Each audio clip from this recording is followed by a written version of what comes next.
সিলেটের কানাইঘাট সীমান্ত দিয়ে ভারতে প্রবেশের পর খাসিয়াদের হামলায় শাহিদ মিয়া নামে এক বাংলাদেশি যুবক নিহত হয়েছেন। শুক্রবার বর্ডার গার্ড বাংলাদেশ বিজিবি সিলেটের অতিরিক্ত পরিচালক মেজর গাজী মোহাম্মদ সালাউদ্দিন এ তথ্য নিশ্চিত করেন। নিহত শাহেদ কানাইঘাট উপজেলার মঙ্গলপুর গ্রামের মুসাহিদ মিয়ার ছেলে। তার মরদেহ আনার যাবতীয় কার্যক্রম চালিয়ে যাচ্ছে বিজিবি।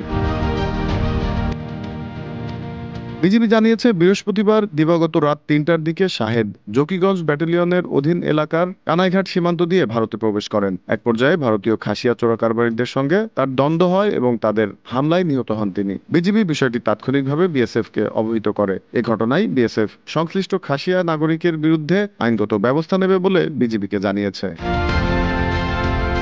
Z news, Dhaka.